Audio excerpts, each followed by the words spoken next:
everyone, I'm Kerm Martian, and I'm here to show you another build on the Cemetech Minecraft server. This video is not going to be a Let's Play. Instead, this is just going to be an overview of this combined Guardian and Iron farm that I built in the space that used to be my ocean monument. I'm going to show you how it's working right now. I'm going to explain how I built it, and I'm going to tell you some more about the dimensions and the design and how it works so that you can build it yourself if you'd like. So, this was once an ocean monument. If you look back at my previous videos, you will see that I took an 80 by 80 meter or 5 by 5 chunk area around my ocean monument, cleared out all of the water, and then with the help of several very helpful members on the Cemetech Minecraft server, I dug all the way down to y equals 7 down there. And at y equals 7, whoa dear. Ha, made the jump. I am going to build a floor and then a vault down here. But I knew that I wanted to build this Guardian and Iron farm, so I did. So if I can avoid these slimes, let me tell you a bit about it. It combines a 10 villager iron farm with a Guardian farm that I'll link to in the comments that I built from another video that was posted on YouTube that can produce up to 15,000 Guardian items per hour. That's the prismarine shards and the prismarine crystals. You can see that there are a whole bunch of guardians in here dying right now. And every 6 minutes or so, an iron golem comes along as well, thanks to the villagers that are arrayed around the sides. TI Freak8X here has been doing a lot to help me block up the items, because this actually generates items so fast that I can't keep on top of it myself. I am hoping to, there we go, there's an golem up there somewhere. I hear it. Fall down through that lava eventually. Possibly not. Awesome.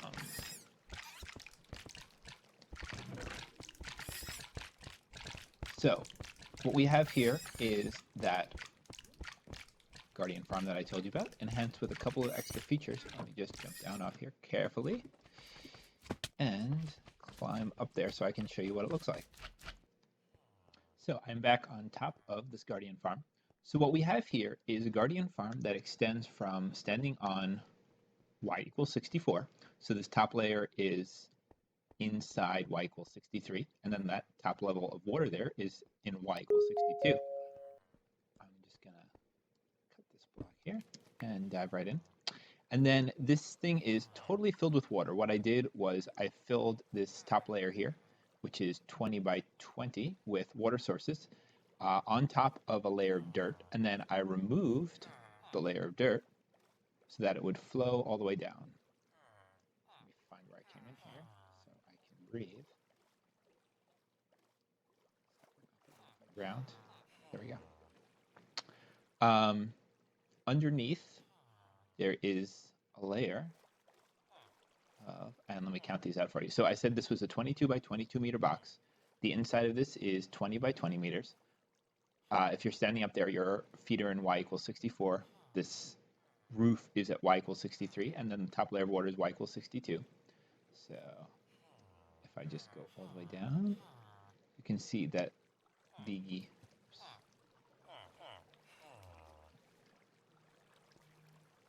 So I'm standing in 50 right now. So that makes this 51 and 52. So those gates are inside y equals 52. And those gates are holding up that downward flowing water. What happens is the guardians actually spawn inside that water, which is precisely centered inside where my ocean monument used to be. So that water is part of the special area that the game knows is where ocean monuments should spawn guardians, even though there's no longer an ocean monument actually there. The guardians will fall down through that water. They will go through those gates, and once they get down to this pool, they won't be able to get back up there because it's too far. In the corner, there are water sources, 1, 2, 3, and 4, one at each corner, and then rows of water sources along the edges here, all of which forms a continuous flow that washes the guardians out to the middle here. This middle part you can see is a hole that is 4 by 4 meters wide, and that leaves 1, 2, 3, 4, 5, 6, 7, 8 meters in between the wall and that hole. So that's 4 in the middle, 8 on each side makes 20, and then the walls are 22. So that checks out with the dimensions I told you so far. in this hole, we have a lava killer. So because we are killing both guardians and iron golems, we want to make very sure that once they fall into that lava, they're not going to be able to jump back out into this water and extinguish themselves. Yes, I see you targeting me. In you go. So there is, I'm going to be very careful not to fall in. 1, 2, 3, 4 blocks or 4 meters in between the surface of that lava and the surface of the water here. And that lava itself is, I believe it's 3 meters deep, but we can double check that when we get down there. That lava was built as an array of 4x4 lava sources, so that's 16 buckets of lava on top of a dirt floor, and then I broke the dirt and allowed the lava to flow down to some signs underneath. And that forms a chamber deep enough for the guardians and the iron golems to get significantly damaged before they get down to those hoppers on the very bottom. Now, I enhanced the design that I had seen in that YouTube video that I linked in the description. Thanks very much to the authors of that video for their design. I added a ring of hoppers all the way around here. Now, the reason I did that is the guardians produce prismarine shards and prismarine crystals, but I really like this dark prismarine. I forget if it's called dark prismarine or dark prismarine. If you look up there, well, hopefully you saw earlier in the video, I'm using that as the very strong structural supports at the edges of what's going to be a skyscraper. And for those, you need some squid ink. And in a water area like this, not only guardians will spawn, but squids will also spawn, and the guardians love to attack squids. Unfortunately, if those squid ink pieces fall down into that lava, they of course get destroyed. So this captures maybe 80% of the squid ink that does get generated. It'll fall into this water here and flow over these hoppers before it reaches the lava. These hoppers will all pick it up, and these hoppers form a continuous chain that leads to a downward column of hoppers that I can show you again. It leads to those chests that I was standing at a short time ago near where you see the guardians die. I've also run 2 beacons up through the top of my guardian farm, but that has absolutely nothing to do with the design and does not affect anything about how it works or the spawn rates or anything. That's just happens to be a good way to do things because I put this guardian farm exactly at the center of my skyscraper, and having beacons shoot at the top of the skyscraper seems pretty cool to me. Now I'm going to take you underneath to where the storage room is. I just want to say once again that this box starts down here from the gates at y equals 52. I am currently standing at y equals 49, so the layer below me is y equals 48, where you build the floor of this. You can build it as a 22 by 22 floor with that 4x4 hole in the middle. Then you build the 6x6 walls around there that lead down into the lava pool, leaving the 4x4 hole in the middle. And you build 22 by 22 walls up to y equals 63, where you put that roof on. When you stand on the roof, you should be at y equals 64. So I am going to be back in one moment at the lava killing and storage section. Okay, I'm back up where the guardians are being killed, or rather down, relative to where I left you off at the end of that last clip. So here you can see a lot of guardians dying, as well as an array of 4x4 or 16 signs holding up that lava. Now, if I can carefully just step back a bit, you can see this is what we were looking at down at before. At the very top there, there's the 4-block space before the lava actually begins. So if you look at the blocks next to that hopper, and then 2 glass blocks, and then 1 row of these prismarine bricks, those 4 blocks are the airspace we saw above the lava. So that means the lava is 1, 2, 3, 4 blocks deep, and then and then the signs are in this layer here. So you need to build your hoppers that actually collect the items with your feet at y equals 37. So if you stand on top of that, that array of hoppers, you're at y equals 38. Then 39, 40, 38, 39, and 40 are empty air with the signs at 40. 41, 42, 43, and 44 are lava. 45, 46, 47, and 48 are air, and then I was standing at y equals 49 earlier, which was the water flow that brought the guardians in here. Now this is a very simple array of hoppers right here. It's just 4x4, all leading into this hopper right here that I'm looking at, the one that's inside the wall. That hopper leads down to a set of additional hoppers that all just lead into these chests, and that's nothing particularly exciting. Actually, you can see TI Freak8X has been cleaning out these chests. There's a little bit of iron and some poppies in there too. And some of the ink sacs I told you about that I want to collect so I can make more of these dark prismarine bricks. The other thing that I want to show you is you can see the underside of that hopper square that was collecting the ink sacs, and then this hopper line that leads down and then feeds into this same hopper that the Guardian items go into. It's also worth mentioning that the Guardian spawns have slowed down because you have to be at least 24 blocks away from any block of water that's spawning Guardians, and I'm a little too close right now. I'm reducing the spawns. If you build this yourself, you need to be aware that if it's near your own house, that you probably want to have your living quarters or the places where you spend the majority of your time within your house 24 blocks away from any block of water inside your Guardian farm. Now, before I finish off this video, I want to show you one more thing. I want to show you the villagers that form. If I have enough items to climb up, I do not, so I'm going to do it from the top. The villagers that form the iron farm, and how and why I was inspired to combine an iron farm with this Guardian farm. So be right back. All right, back once more. So what I keep doing is, because this is a survival server, I want to emphasize that this was all built in survival. No creative was used whatsoever. I keep using my, let me not get knocked off here by the zombie. I keep using the home command to go up to this temporary farm that I'm building up there above my skyscraper. Ooh, iron, thank you. And then I've been jumping down into the water here to bring me to this level.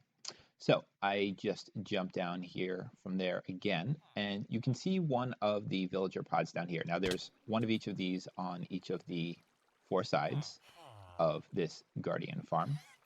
And I will just show you one of them to explain how it works. Now, I told you a little bit earlier that this is 22 blocks wide, and I repeated that a couple of times just to make sure that you got that number, because I don't want there to be any confusion when you build this.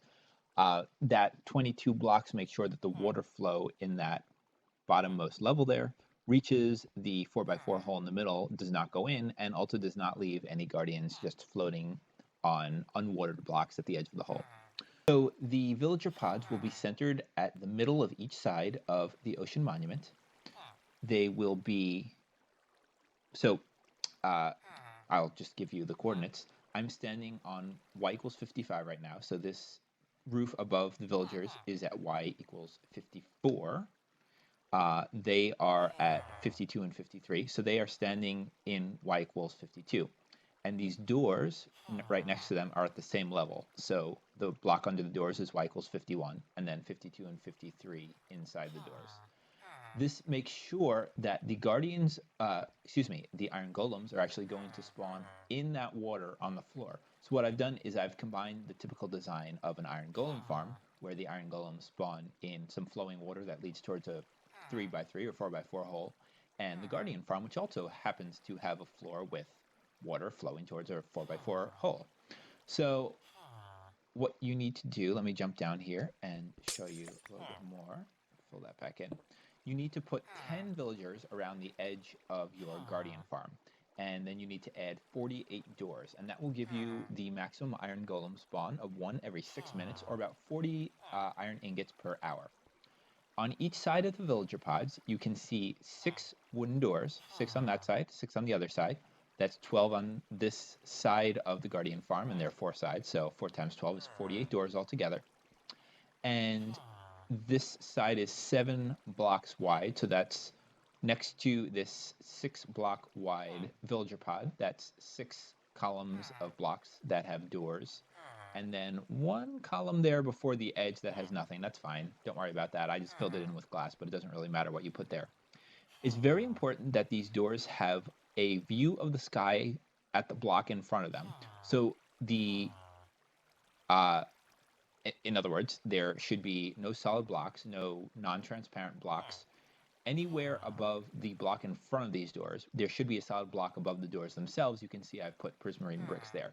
In fact, you can see, if you look carefully up there, so that row of glass blocks in that temporary farm I have up there is so on the south side of my Guardian Iron Farm, which is the one right around the corner, that there's that requisite view of the sky right in front of the doors that are right around the corner. Once you have put those doors in and made sure that they have a view of the sky in front of the doors and solid blocks right above them, you need to put in your 10 villagers. So I've made these 4-block wide villager pods with 1 block walls at either side. That's 6 blocks wide total, centered in the middle of these sets of doors with their feet in y equals 52. Now I've put 2 villagers on the east and west sides of my guardian farm and 3 villagers on the south and north sides. That's a total of 10 villagers, as I said, which will get you the maximum of 10 iron golem spawns per hour, or about 40 iron ingots per hour. And that is pretty much all you need. That will get the iron golems to spawn down on the water floor where the guardians were falling, so they would get swept into the lava killing chamber. And those iron golems will also get killed by the lava. They'll normally be set on fire and then fall onto those hoppers where they'll continue burning and eventually die. In some cases, that lava is actually not enough to kill the iron golems, and the guardians that fall that are lit on fire will set the iron golems on fire and eventually will kill them. An added bonus is that if the iron golems aren't killed yet, they will attack the guardians and kill them a little faster. There can be a rare problem if you have a whole lot of guardians that are on those hoppers and not dead yet. It may keep the iron golems in the lava and kill them in such a way that their iron won't fall into the hoppers, but that's a very rare occurrence in what I've seen. And it'll certainly get you more iron than not having this iron farm here at all. I think my aggregate take has been maybe 38 or 39 ingots per hour, so that has not lost me a whole lot. Well, thank you for watching. I hope you found this helpful. If you build your own Guardian Iron combined farm, I hope you will post about it in the comments here. If you want to see more about this farm and how to build it, feel free to stop by our server, mc.cemetech.net. You can just ride north to my growing skyscraper and take a look at it if you need to get more measurements or ask any questions. I'll also be happy to answer any questions that you post in the comments. Of course, please like this video if you found it helpful, and if you subscribe, you'll be able to see all of my past and future videos showing off Minecraft and many other things. Of course, I also hope you'll join us on mc.cemetech.net and build some cool structures or complicated machines of your own if you are so inclined. Our intellectual survival server welcomes anybody who wants to take Minecraft to the next level. See you next time when I will be showing off framing my skyscraper and taking you through a let's play of starting to set up the shape and size of the interior. So, see you next time.